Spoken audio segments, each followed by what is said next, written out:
Ladies and gentlemen, welcome to episode 19 of my Football Manager 24 save with Bradford City. If you do go on to enjoy today's episode, please make sure to drop a like on there for me. If you could try and hit 20 likes on today's video, that'd be massively appreciated. Subscribe if you're new as well. We're on the road to 2,000 subscribers, so please make sure you are subscribed if you haven't already with that post notification bell on. It's free to do so, and it does massively help out. Get your thoughts on as well down in the comment section down below, just to help boost the video in the YouTube algorithm and all that sort of stuff. Now, I know I said in the last episode we were going to come back around the end of January, but we're actually back in the middle of January, just because it seems like quite a while since you were actually last with us. There's not been much transfer business done, especially in terms of incomings, but make sure to drop a like on there for me, subscribe if you're new as well, and let's get into it. We'll start out firstly then with our transfer business, and there has been no incomings at the time of the 10th of January, but our first departure saw Jordan Cousins leave the club. I think I mentioned this briefly in the last episode, but he's gone to Blackpool for £46,000. He was out of a contract at the end of this season and was just moaning and complaining all the time. Only played the 7 games for us, all of them as a substitute. Didn't do awful, to be fair, but to get 46 grand in for him, he's gone there with an extra year on his contract. Slightly less money, but I think when you're Jordan Cousins type of age, that is when you're starting to just chase year after year in terms of the length of your contract. But he was here with us for around about 6 months or so and didn't exactly set the world on fire. Our other departure though was Richard Nati. He was out of a contract with the club in the summer. He's then agreed a pre-contract with Asante Kotoko, and I just thought at that point, let's try and sell him and get as much money as we can for him. We managed to get £48,000 for him again this season. Just managed the 7 league appearances, none of them being starts as well. Again, averaging a 6.7 match rating, so to get £40,000 in for someone who was our probably 5th choice centre-half wasn't the end of the world. We are currently in transfer talks about another central defender departure as well. I'll obviously bring you that news if and when it does happen. In terms of how we've been getting on then since you were last with us, I think the last game you saw was this 0-0 draw away at Bolton in the FA Cup second round, but after that we had a 3-2 win at home to Shrewsbury Town. Kelvin scoring the 94th minute penalty, but then they pulled one back in the 96th minute. Absolutely crazy game, that one. We then had a 3-1 win at home to Bolton Wanderers in the FA Cup second round replay. Markande with an absolute masterclass in that one. Then we had a 1-0 defeat at home to Colchester, a 3-0 defeat away at Bristol Rovers, a 1-1 draw away at Blackpool, a 2-0 win at home to Portsmouth, a 2-1 win away at Burton Albion, a 2-0 win at home to Norwich City in the FA Cup third round. Kelvin scoring a brace in that one, before most recently a 5-2 win away at Oxford where Kelvin scored a hat-trick. He's been on fire the last couple of games. In today's episode then we have Preston away, who are currently 8th in the table, and then MK Dons at home, who are currently 17th in the table as well. Let's waste no further time then and get into the first game of today's episode. Here we have it then. Here's how we line up for the first game of today's episode away at Preston North End. We've got Jensen in goal, a back three of Fish, Brun and Radovanovic, with Wilson and Penny as the wing backs, Rathbone and Sheehan in the midfield, with Markande and Diamond either side of Kelvin. I thought,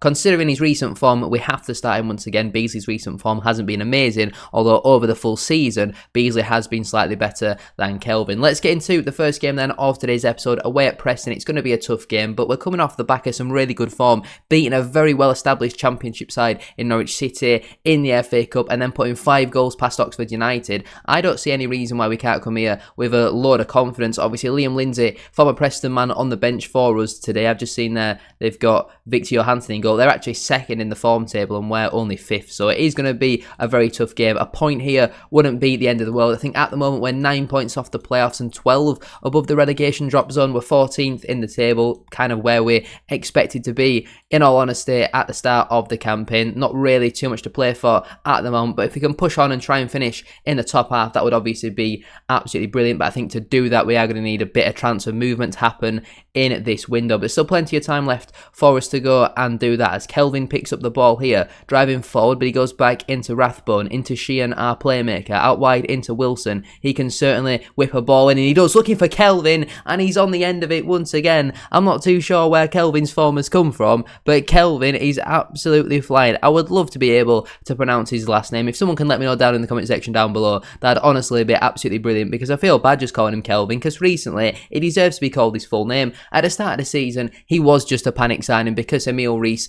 turned us down because of the financial fair play drama and all that sort of stuff. So we brought Kelvin in as a last resort, but he's been absolutely flying for us over the last couple of weeks. I was actually really tempted to send him back to Reading and terminate his loan, but then I gave him one last game. I think that was the game against Norwich, just to kind of see what he can do and one last chance to prove himself, and we've not really looked back since then, in all honesty. I just hope though that if the window closes, he doesn't then start forgetting how to score again, because that's usually how these things work with a Football Manager. But Preston building out from the back, Leons Foster there with an interesting switch. Penny now finds Jack Diamond. He's been very good for us so far this season. He cuts onto the left, can't quite get past his man though, and Johansson will clear. Good header there though from Fish, and now Sheehan finds Kelvin into Markande. Had a pretty quiet game so far. Wilson now, can he get a ball into the box again, just like what he did for the first goal? He does, looking for Diamond at the back post, and how on earth has that ended up in the back of the net? Diamond's header cannons back off the post, and it's just hit Kelvin, and it's gone in the back of the net. I think when something's just going right for you in football, that's the type of look that you get. Again, it's great play from Kane Wilson on that right hand side. Diamond comes crashing in off the post. It literally hits him off the thigh. There's no real intent there from Kelvin to get on the end of it and score, but somehow, with just under half an hour on the clock, it's Preston North End 0, Bradford City 2. We are absolutely flying in this game so far, and Kane Wilson has been the key conductor of that train that we are driving forward. We are flying at the moment. We are now only 7 points off of the playoffs, and we're coming for them like a steam train at the moment. Let's not concede a sloppy goal though before half-time. Fish there with a great interception. Markande finds Kelvin. He plays it through into Jack Diamond. An opportunity to wrap the game up, and he wraps the ball wide. If we go in at half-time 3-0 up, I genuinely think that's game done.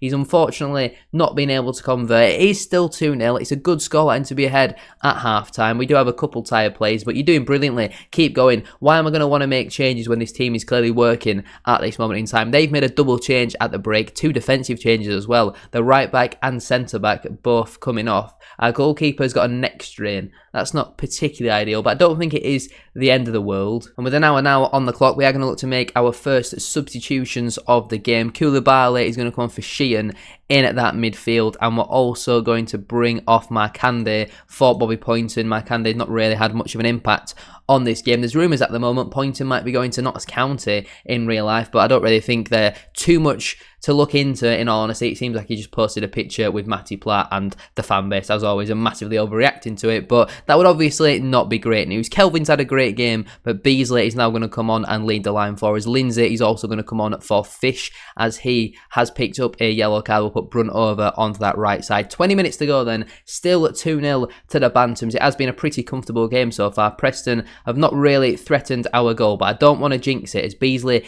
gives the ball away there. Would Kelvin have given the ball away there? And it might actually end up costing us. I think that ball into the box, he was offside there, was Lovelace, but with the way my player Kung Fu kicked him there, I thought that was going to get given as just play on, in all honesty. We're also now going to bring on young Coombs. I shouldn't have signed him because I can't pronounce his name. We're going to bring him on the left-hand side at Fort Jack Diamond, play him as an inside forward. 10 minutes to go to see this game out. Unless they score here, I do think this game is done, but they might end up going and scoring here, as that is a good ball into the box, but Jensen with an absolutely brilliant claim. That is the type of goalkeeper I want, commanding in your box. And he does distribute the ball long, looking for Beasley. He gets underneath it, but it's not a particularly great header. Once again, Beasley's impact off the bench so far hasn't exactly been amazing. Can we win that ball back? Good tackle there from Rathbone. Beasley now finds young Coombs. He gives the ball away, but it falls to Rathbone. Koulibaly out wide into young Coombs. Ball in for Beasley. And somehow it's not found the back of the net. We have won a corner though, which will be taken by Kane Wilson. Outstanding game from him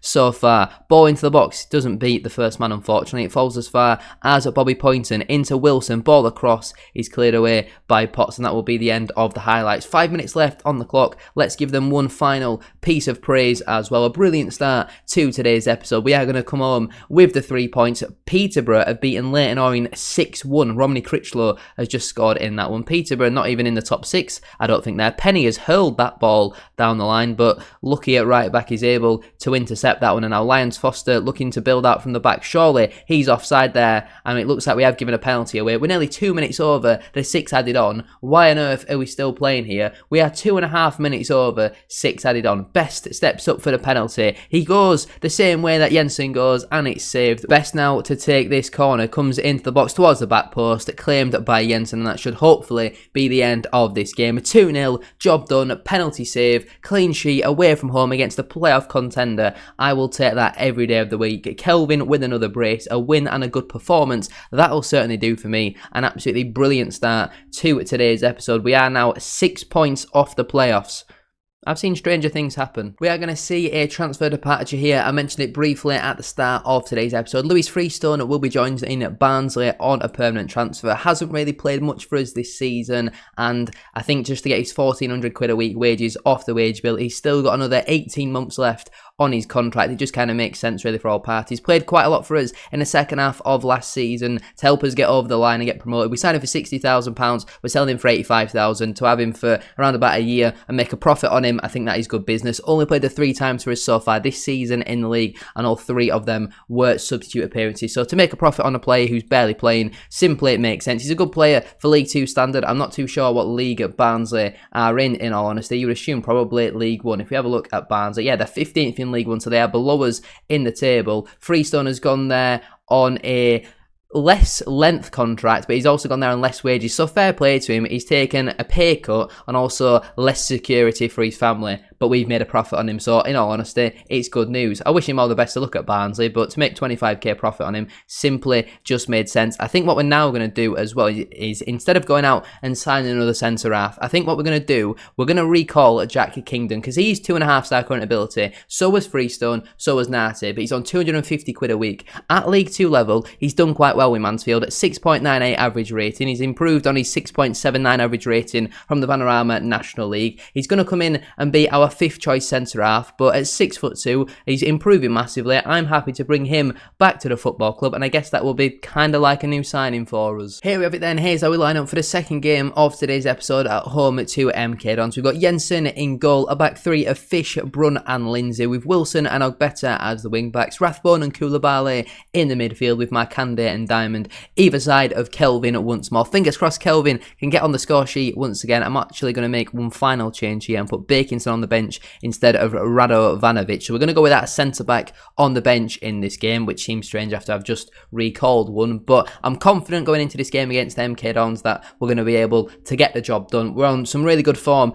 at this moment in time. Do they have any former Bantams in their squad? It doesn't look like they do, but they're obviously a decent side. Chris Wilder is the manager of MK Dons. That's certainly an interesting appointment. Obviously the manager of Sheffield United in real life at this moment in time. Let's get underway then for the second game of today's episode. We'll give them some early encouragement. It looks like they're playing quite a defensive formation, actually the same formation that we're playing in all honesty, but with the form we're in, only 6 points off the playoffs with plenty of the season left to go, why shouldn't we be confident of having an outside chance? We always knew we were going to start out slow because of the amount of changes that we had. How many people in the starting 11 were here last season? Maybe Jack Diamond is the only one, which tells you exactly everything you need to know. So we were always going to start out slow, but MK Dons are building here. It's a mistake and Kelvin's in, and with the form he's in, that's not something that you want to do. MK Dons, just like what they've struggled to do in real life, at playing out from the back, and 19 minutes on the clock, it's Bradford City 1, MK Dons 0. I mean, it's absolutely tragic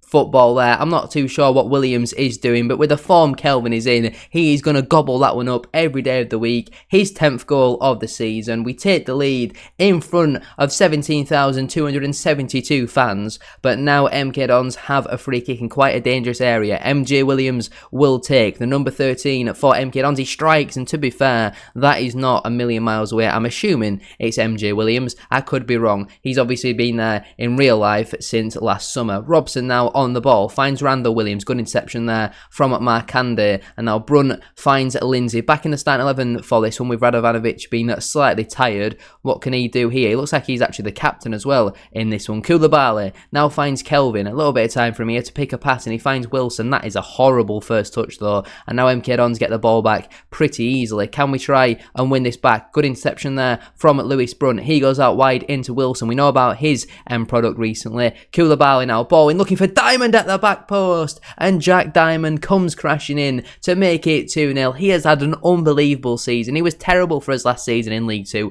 We've made the step up into League 1, and suddenly he's getting goals, assists, left, right and centre. What a ball in that is though from Koulibaly, and Jack Diamond rises highest at the back post to head home past Wickens. It's Bradford City 2, MK Dons 0, and it's a comfortably deserved lead. We are 4 points off the playoffs, ladies and gentlemen. I think it is time to start believing. Can we maybe get a third as well before half time as Diamond robs Gilby, and now Kelvin'S in on goal again. He strikes, and that is a really, really good save from Wickens in between the MK Dons sticks, and now we will have a corner or better to take, left-footed in swinger, and it does actually beat the first man, doesn't beat the second one though, and that will be the end of the highlight. Kane Wilson now has unfortunately suffered a potential lower leg injury. That's a pretty easy change. Rankin will come on that right hand side. We didn't see him feature in the last game as he was slightly tired, so he's got an opportunity in this one. With the form Wilson's been in recently, Rankin has kind of found minutes hard to come by, so he does need to perform well in this one. He's not having a bad game so far, but there's the half-time whistle, 2-0 up at the break. I mean, again, it's been an absolutely brilliant first half from us there. You are doing brilliantly. Keep going. Let's get underway for the second half. Again, we forced the opposition into a double change at the break. They've changed to a 4-4-2. They brought on a right back and a right midfielder, but obviously Preston played a 4-4-2 in the last game, and we did really well against that. Tomlinson, though, with a nice ball in behind. Boys in the penalty area. It's really scrappy football at the moment. Dennis now turns and strikes, and goodness me, how's that not found the back of the net? They've made a further substitution as well now. MK Don's really panicking at the moment as Rankin picks up the ball here. Fish now finds Lewis Brunn into Koulibaly. Out wide here into Markande. Plays the 1-2 with Kelvin, and he's got loads of room here to cut inside. That's a very risky ball, though, from Markande. He was having a poor game on the whole. Dean now picks it up and finds, was that Waller or Walker? Can't quite see that. I think it's Waller, isn't it? That's a very interesting name. Driving down this near side, the number 28 gets the ball into the box. He whips it in there. Good inception from Ogbeta, and now Diamond is looking for Kelvin, but again, poor pass. We're rushing our decision making far too much, and Dean will obviously find the back of the net with that. The lino does have his flag up, and this goal is going to be ruled out. It would have been a 6th goal of the season there for Max Dean. Thankfully though, the lino has spotted the infringement, and we will take that. Corner kick here to come for MK Dons. Dennis swings the ball in. It's a good ball, to be fair. It's scrappy, and MJ Williams there has headed it wide. That is a poor finish in all honesty. I think he should be doing better with that one, and we've now, and around about an hour on the clock, we are going to make our first substitutions of the game. Actually, to be fair, we have already made the one, so we do want to keep that in mind. Rathbone is going to come off for Bakinson in the midfield, and he's going to play as a deep line playmaker. Koulibaly will now play as a roaming playmaker, and Beasley is also going to come on for Kelvin to lead the line. 3 goals in 2 games for Kelvin in this episode. I can't really complain, can I? With 15 minutes left on the clock, let's now make our final changes of the game. Penny is going to come on for Ogbeta, and Poynton is going to come on for Markande and play as an inverted winger. Over on that right hand side, no minutes in this game for Josh Sheehan, but Koulibaly is on a 7.6 match rating, so I can't really bring him off at the moment as McAllister now finds O'Hara. Williams now finds Robson. We seem to be getting deeper and deeper here, which is not something I'm particularly impressed by. Ball sent long. Jensen will claim that every day of the week. Maguire is pushed by Fish. Brilliant. MK Dons have got a penalty, just like what happened in the last game. We've given away a penalty quite late on in the game. We saved the last one, and Jensen, he gets it the right way on this occasion, but it is just a good penalty from Sean Maguire. With 8 minutes left on the clock, we're now going to tell them to time waste whenever possible, as that is actually quite a nice penalty, to be fair, from Maguire. Jensen didn't really stand much chance with that one. I'm going to demand more from the boys as well. With less than 10 minutes gone left on the clock. I'm hoping that there's not going to be any more highlights, but MK Dons are coming forward here. Dennis now goes back into Waller, down the line into Boys. Maguire picks it up here. Maybe we've made too many substitutions, and it's kind of affected our rhythm in the game. Good header there from Penny, and we will now drive forward with the ball. Bakinson over on that far side. Can he get a ball into the box? Low. He finds Diamond. What can he do with the ball? He cuts it back for Bakinson, who gets his first goal of the season. He's been in and out of the team, frozen out for a little bit while he was in discussions with Wrexham. Thankfully, at the moment it doesn't like he's going to be leaving the club, and he's finally got his first goal of the season. It was a really nice play from us over on that side. Bakinson with a first time left-footed finish into the back of the net to secure back-to-back wins in today's episode. I think that's 4 or 5 wins on the bounce as well now in all competitions. An absolutely brilliant way to pick up the 3 points in today's episode. We could even get a 4th here, and that is a brilliant save from the goalkeeper, Liam Lindsay, going very close on that occasion. As Penny now will find Koulibaly back into Fish. Loads of space here for Rankin, who's had a pretty poor game in all honesty, and that kind of just sums up his game. Maguire now looking for Dennis, well intercepted though from Lindsay, who's had a really good game at left centre half. Beasley now finds Penny over on that far side. Can he get a ball into the box? He finds Bakinson, who will hit one from there. He takes a couple of touches, and that is a good save from the keeper when the shot did eventually come in. Corner kick to come now, which Penny will take. 2 hands go up, and he's going to give the lino a pat on the shoulder. Can we get a 4th goal in this game, Penny? That is a horrible ball in all honesty, and that should just about be enough to see us through to full time. 6 points in this episode. We've seen a load of goals as well. Kelvin's on fire. We will absolutely take that. Nice work, everyone. That was good. But anyway, I'm going to leave it there then for today's video. If you have enjoyed, please make sure to drop a like on there for me. If you could try and hit 20 likes, as I said at the start of today's video, that would be massively appreciated. Subscribe if you are new as well. We're on the road to 2,000 subscribers, so please make sure you are subscribed. If you haven't already, with that post notification bell on, it's free to do so, and it does massively help out. Get your thoughts in as well down in the comment section down below on Kelvin's form. Do you think I should keep him, or do you think I should send him back to Reading? Thank you all for watching. Have a great rest of your day, and I'll see you very soon for another one. Peace.